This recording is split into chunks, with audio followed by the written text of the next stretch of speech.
Jantung kita pada saat kita tidur seperti ini, maka jantung kita posisinya di mana? Di atas. Karena tadi kan jantung tadi kan sebelah kiri. Jantung kita kan sebelah kiri. Terus kemudian kalau kita miring ke sana, maka jantung kita di bawah, paru-paru kita di atas. Sehingga di saat memompa, di saat paru-paru memompa untuk ekspirasi dan inspirasi, itu menekan daripada jantung. Bagaimana Rasulullah sallallahu alaihi wasallam mengajarkan agar tidur itu sehat, padahal kita tahu bahwa zaman itu 15 abad yang lalu belum ada kedokteran yang secanggih seperti saat ini. Seperti pada saat ini kita bisa melihat apa yang ada di dalam tubuh kita dengan alat-alat yang cukup canggih, terus berkembang. Dengan semakin berkembangnya alat-alat ini, dengan semakin berkembangnya alat medis ini, semakin membuktikan, semakin kita kagum kepada apa yang diajarkan oleh Sayyidina Muhammad Rasulullah sallallahu alaihi wasallam. Mengapa demikian? Karena apapun yang dilakukan oleh Rasulullah sebenarnya adalah merupakan semuanya itu petunjuk dari Allah Subhanahu wa ta'ala. Tidak ada yang dilakukan oleh Rasulullah kecuali dalam keadaan dikontrol oleh Allah Subhanahu wa ta'ala. Termasuk segala kegiatan, termasuk makan, tidur pun itu diatur oleh Rasulullah sallallahu alaihi wasallam. Setelah diteliti, pada saat ini bagaimana seseorang yang tidur dengan baik, bagaimana hubungannya dengan organ-organ yang ada pada tubuh kita. Rasulullah sallallahu alaihi wasallam dalam satu hadis dia menyampaikan bahwa berbaringlah di atas rusuk sebelah kananmu. Apa hikmah di balik itu? Sampaikan oleh hadis riwayat Bukhari nomor 247 dan Imam Muslim nomor 2710. Ini beliau melakukan tidur dengan cara rusuk sebelah kanan berada di bawah. Sebelum kita praktekkan bagaimana cara tidur Rasulullah, insya Allah saya akan praktekkan di sini bagaimana tidur beliau. Jadi posisi kita di saat tidur adalah ini harusnya ngadep ke sana ya, harusnya ngadep ke kiblat. Ya, tapi karena saya harus ke sana, ya, sebenarnya ngapunten, saya terbalik dulu sebentar. Karena sananya kiblat ya, berarti harusnya begini.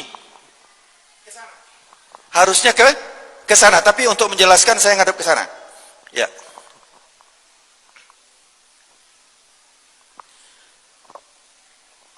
Anggap sana kiblat. Ya, kita contohkan sana kiblat. Jadi tidurnya kenapa miring ke kanan? Pada posisi miring ke kanan, kita perhatikan dulu paru-paru sama jantung. Kalau otak saya nggak kupas, nanti lebih rumit lagi. Untuk kenapa orang tidur itu bisa fresh, orang tidur itu bisa nikmat, orang tidur itu bisa kembali pulih, tidak capek, karena otak kiri itu bekerja lebih berat dibandingkan dengan otak kanan. Karena berpikir otak kiri itu menghitung jarak, mengukur, itu macam-macam, itu sebelah kiri. Sehingga posisi kita tidur seperti ini, saya contohkan dulu ya. Jadi kita tidur, tangan ini diletakkan di pipi, ya, tangan diletakkan di pipi di sini. Kemudian kenapa kita miring ke kanan? Nah, satu otak kita yang sebelah kiri itu berada di atas, sehingga tidak ditekan oleh otak yang sebelah kanan, sehingga dia lebih enteng nanti selama proses daripada tidur itu. Kemudian yang kedua, secara singkat, ini saya harus cepat ini ya, nggak apa-apa ya. Jantung kita pada saat kita tidur seperti ini, maka jantung kita posisinya di mana? Di atas. Karena tadi kan jantung tadi kan sebelah kiri. Jantung kita kan sebelah kiri. Terus kemudian kalau kita miring ke sana, maka jantung kita di bawah, paru-paru kita di atas. Sehingga di saat memompa, di saat paru-paru memompa untuk ekspirasi dan inspirasi, itu menekan daripada jantung. Kenapa? Karena dia berada di sini.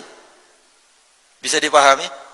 Nah, jantung pun dia memompa yang 70 kali per menit itu juga terhambat. Kenapa? Karena ada yang membebani.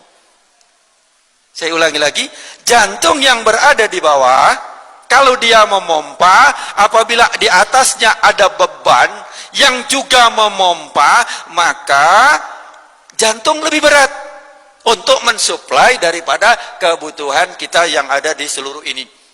Sebaliknya, kalau berada di atas, ini paru-paru 1, 2, 3, ini jadi bantalan buat jantung, sehingga jantung mompanya lebih rileks, lebih mudah. Kemudian paru-paru juga. Nah, di saat tidur itu pernafasan kita turun. Tidak 16, 12, 14, ya tidak sampai 20. Turun. Kenapa? Karena ini tadi. Subhanallah. Rasulullah ajarkan seperti ini, padahal Rasulullah tidak mengenal anatomi. Tetapi kenapa? Itu sangat istimewa. Di saat kita tidur seperti itu, bahwa paru-paru itu tidak menekan daripada jantung. Yang kedua, jantung kita ini setelah memompa, kemudian di situ ada namanya aorta. Aorta pembuluh darah yang agak besar. Itu kemudian posisinya itu lebih atas dari organ yang lain. Jadi kalau posisi seperti ini, ngapunten, seperti ini posisinya, ya, maka posisi daripada aorta tadi dia naiknya sebelah sini. Aorta itu dia gini, jantung telak masuk, kemudian dia akan memompa seluruh tubuh. Nah, ini posisinya berada di atas. Kalau berada di atas, sehingga dengan gaya gravitasi cairan itu mudah disebarkan seluruh tubuh, sehingga kita mudah sekali hilang rasa capek di saat kita tidur. Dan juga pembuangan dan pembersihan daripada di saat tidur itu adalah membersihkan racun. Racun-racun itu dibersihkan di saat kita tidur. Allah subhanahu wa ta'ala membuat mekanisme itu. Kenapa kita ngantuk, kenapa kita tidur, itu adalah sebenarnya karena Allah sayang sama kita, agar tubuh kita itu tetap dalam keadaan kondisi yang betul-betul prima, betul-betul istimewa. Tidur berapa jam? Nah, ini banyak teori yang mengatakan 8 jam. Sebenarnya bukan 8 jam. Kalau bisa 6 sampai 7 jam. Sedikit saya lanjut. Rasulullah tidurnya tidak malam. Ya, jangan kira-kira jam 9 atau habis sisa sebentar. Ya, habis sisa sebentar. Beliau tidur, kemudian bangunnya bukan subuh. Bangunnya dia lebih cepat, sepertiga malam. Ini beliau bangun. Inilah yang dilakukan oleh Rasulullah sallallahu alaihi wasallam. Jadi kita sekarang digeser, maaf, banyak tayangan TV, banyak ini, itu bergeser tidurnya. Kalau enggak jam 11 tidur, akhirnya bangunnya ya azan subuh. Nah, itu. Jadi, nah, kenapa? Karena apabila sudah datangnya gelap, maka Allah berikan itu kesempatan kita untuk istirahat, untuk istirahatkan tubuh kita. Saya kembali sedikit. Jadi di saat kita seperti ini tadi, nah ini sedikit aja, kurang 2 menit. Di saat kita tidur ini, kaki kita jangan lurus. Kaki kita jangan lurus. Kenapa? Kalau lurus, otot ini akan ketarik. Jadi harus rileks, ditarik sedikit, agak ditekuk. Seperti ini kita tidur. Nah, ini agak ditekuk, jangan begini. Tidurnya jangan begini. Tetapi tidurnya sedikit dikendorkan. Kenapa? Kalau dikendorkan, otot ini akan lebih lemes, lebih rileks. Nah, kalau ini rileks, tidak kencang rileks, maka malam hari kita bangun atau sholat subuh. Coba kita lihat ya, sholat subuh itu lebih lama berdirinya, Pak. Bacaan ayatnya lebih panjang. Kenapa? Supaya nggak capek ini. Di saat kita tidur itu kaki hendaklah sedikit ditekuk. Ini kita lihat apa yang diajarkan oleh Rasulullah SAW. Kita lihat bagaimana seorang bayi yang berada dalam kandungan. Padahal Rasulullah tidak mengenal USG. USG itu sebuah alat yang sekarang mungkin sudah paham untuk melihat bagaimana kondisi baik janin.